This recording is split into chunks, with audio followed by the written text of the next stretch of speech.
Welcome to the second in a series of 5 trainings on Farm to School. These trainings can be viewed in any order or sequentially. The order we have presented them in is set up in a way that follows the general planning of Farm to School for school food service. If you wish to earn CEUs toward your School Nutrition Association certification through the Minnesota School Nutrition Association, you will need to watch all 5 trainings and then complete a short quiz. This series of trainings is meant to be a broad overview of Farm to School and will illustrate how easy it is to implement at your school. These trainings will also provide you with numerous resources and contacts to help you begin your Farm to School journey. The purpose of this Sourcing Your Farm to School item segment is to help you understand the basic methods of identifying suppliers of local foods for your school's menu. By sourcing, we mean identifying farmers and distributors who will provide you with fresh or raw food ingredients to make your menus come to life. As with Farm to School itself, there is no one right way to source your items. In fact, we encourage using multiple methods to bring these fresh foods to your school. What works best depends on your school. Some schools choose to work directly with local farmers to get fresh produce during their growing season, and if the local farmer can't supply the full amount needed, the school will work with their distributor to get more local produce.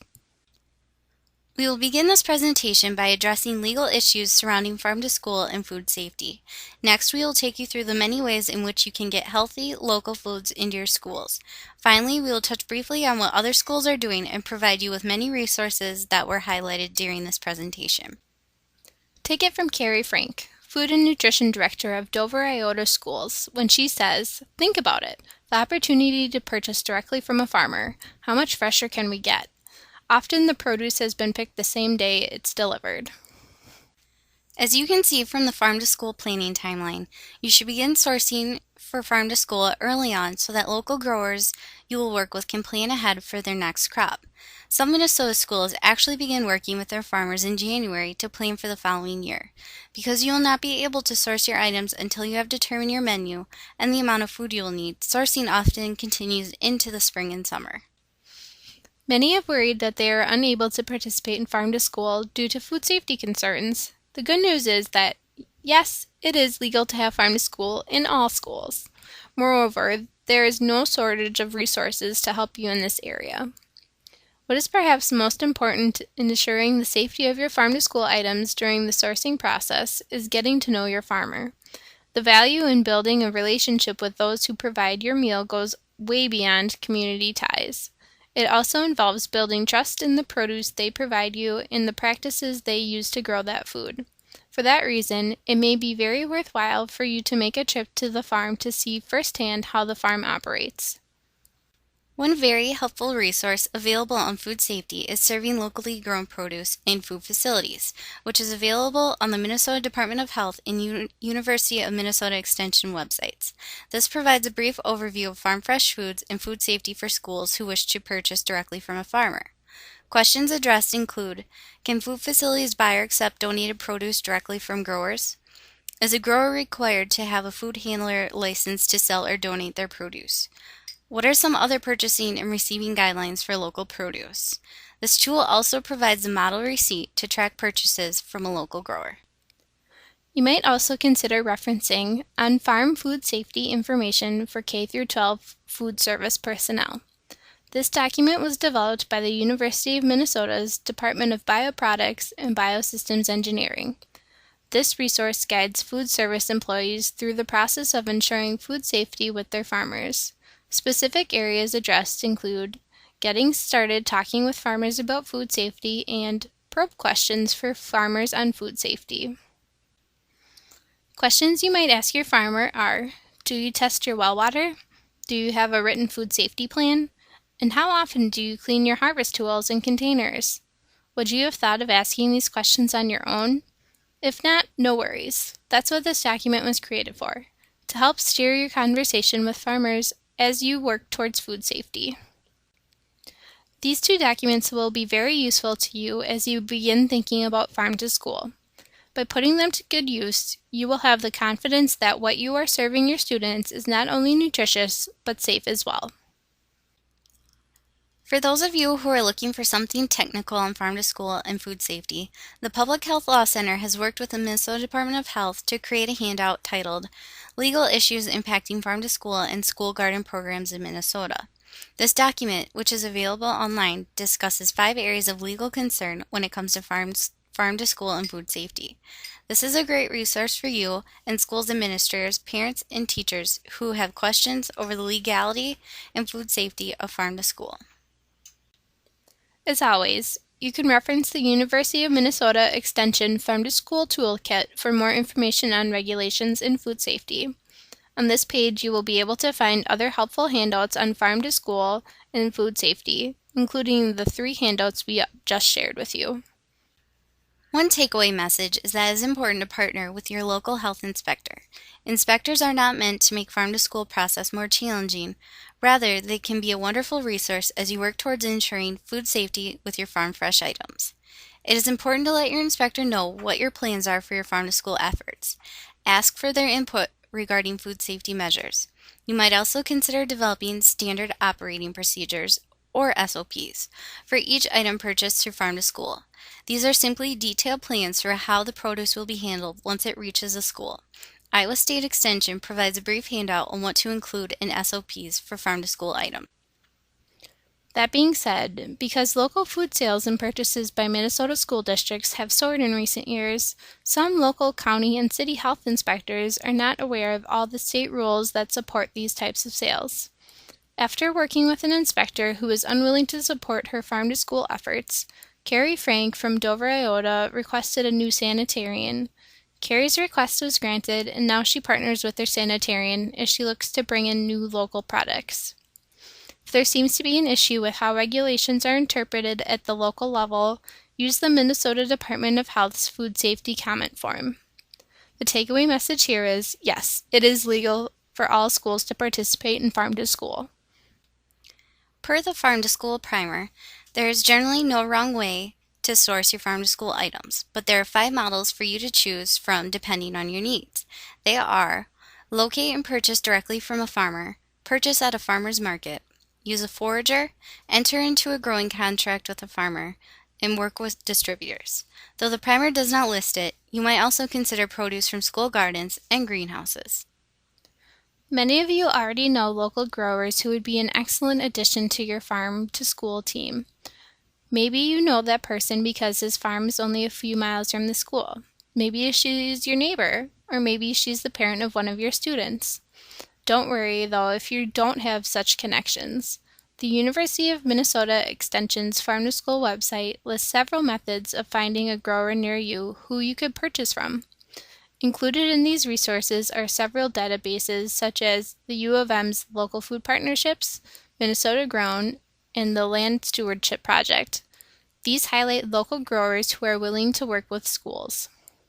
The Minnesota Grown Wholesale Database lists Minnesota farmers interested in selling their products to schools. You can search online by product type and by region. It is a statewide partnership between the Minnesota Department of Agriculture and Minnesota producers of specialty crops and livestock. Once you have developed a relationship with a farmer or farmers, you may consider entering into a growing contract. What this means is that you make a formal agreement with the farmer to provide you with a certain amount of produce for the following school year.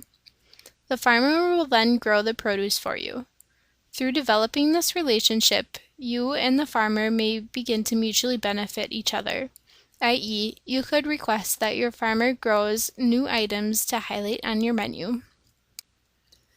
Depending on your school and the needs of your program, you may wish to partner with numerous farmers or just one. Some might be surprised to hear that just one farm can provide you with an expansive amount of produce. Take, for example, Hopkins Royal Cuisine. School Nutrition Director Barb McCura works together with Greg Reynolds of River Bend Farms. Though Greg's is not the only farm Royal Cuisine partners with, he alone provides over 20,000 pounds of produce a year. For many schools, a forager may be the best option for locating local growers to sell to your school. A forager is someone who works with a farmer and food service staff to make sure everyone's needs are met. For Annette DeRuin of Wilmer Public Schools, the help of forager Lynn Motter was critical to the success of Wilmer's Farm to School program. Some schools have enlisted the help of multiple foragers to connect them with their local farms. The number you choose, whether it be one, two, or none, depends on your school. Your local public health agency, through support of the statewide health improvement program, may be able to help fund a forager in your community. You may also advertise for a forager among your students, because a student in your district may have a parent or relative who could fill this need. Lastly, you can contact farmer organizations in your area and ask them to recommend someone who could be a forager. Here we provide contact information for seasoned Minnesota foragers. You can find this and more information on the foragers at the Minnesota Extension Toolkit web address listed. It is important to keep in mind that foragers are generally short-term. They put in the initial work of building the relationship between school and farmer. Once the relationship is built and needs are clear, the forager steps out and allows the farmer and school to function on their own. For those of you who are ready to take your relationships with your farmers to the next level, here is a great resource that discusses the bidding process. Purchasing Michigan Products, a step-by-step guide, provides sample bid documents. This is not a necessary step of the farm-to-school process, but some schools who purchase a great deal of local produce might find it useful. For many schools, accessing farm-to-school items works best through their food distributor. At Rosemount Egan Apple Valley School District, Wendy Knight, coordinator of Food and Nutrition Services, continues to work through Upper Lakes Foods to source locally grown produce, honey, wild rice, cheese, etc. Wendy says, with 30 sites and our volume, we have found this works best using our distributor. Appert's, Bix, Upper Lakes, Reinhardt, Cisco are just some of the Minnesota distributors who offer locally produced food items to schools. For a list of Minnesota distributors, see the Extension Toolkit. If your distributor is not on this list, don't hesitate to ask if they provide local items. Remember, you are the customer and should not be afraid to request locally grown products from your distributor. The more demand there is for local items, the more likely your distributor is to offer them. Another thing to keep in mind is that it is important to form a partnership with your distributor early on in the game.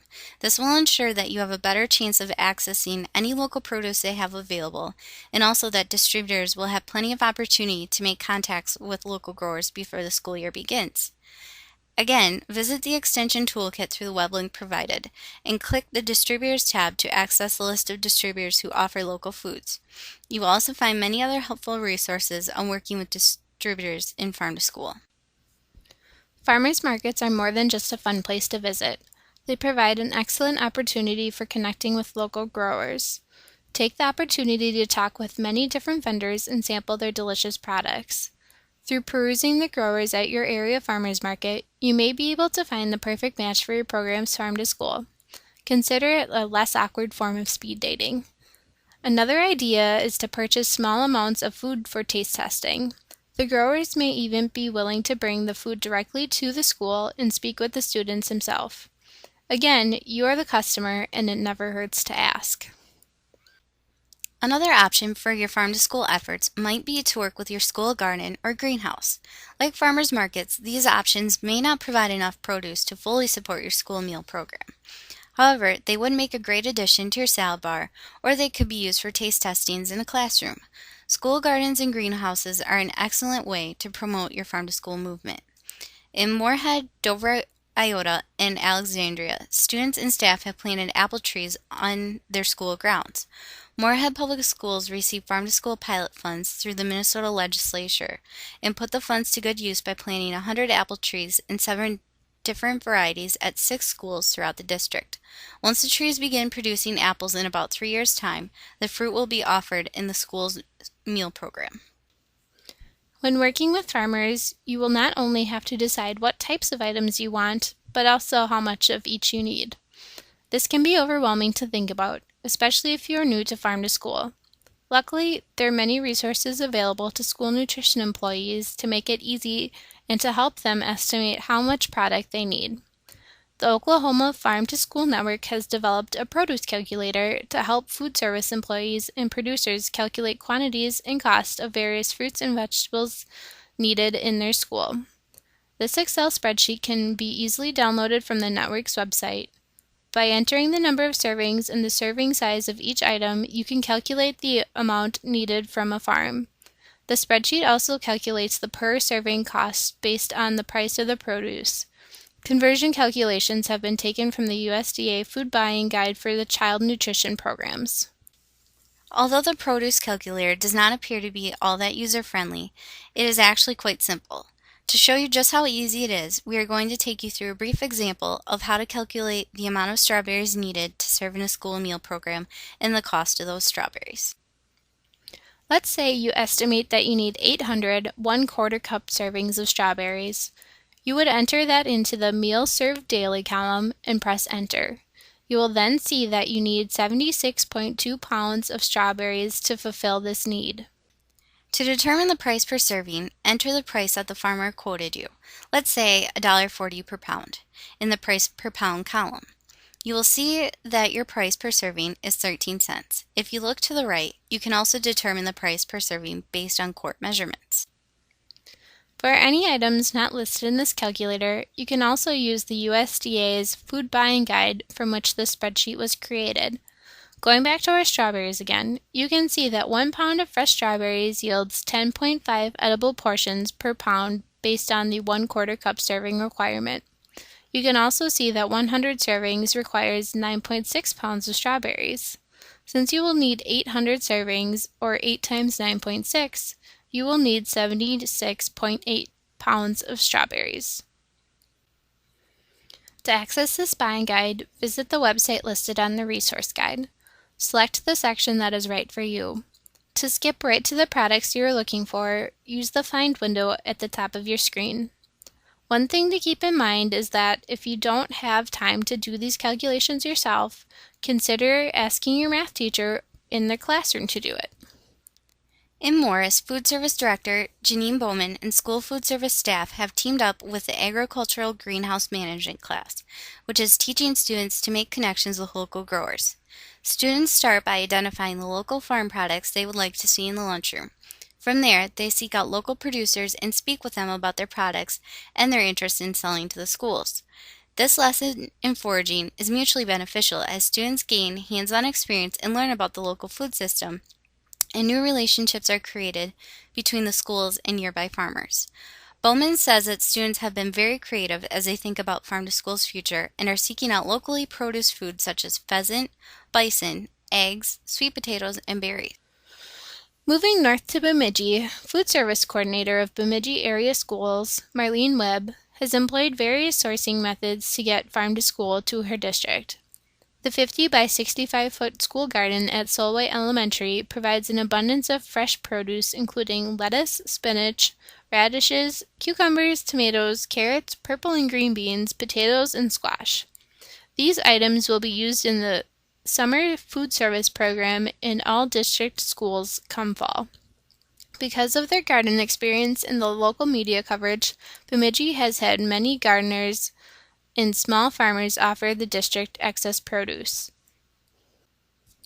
One such partnership is with Heartland Growers Association, which has added romaine lettuce, strawberries, snap peas, and herbs to the summer meals program. Bemidji will continue to work with Heartland through the coming school year.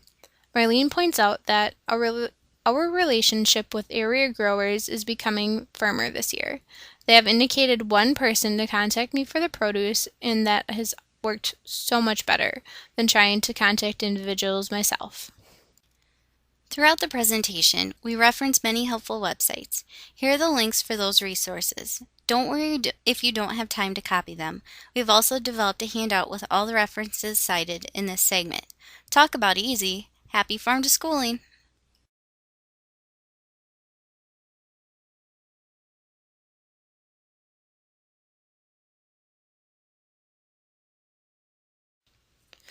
These trainings were developed as a collaboration between the Minnesota Department of Health and the University of Minnesota Extension by University of Minnesota graduate students Stephanie Moddett and Megan Reitz, and with reviews by members of the Minnesota Department of Education and Minnesota School Nutrition Association.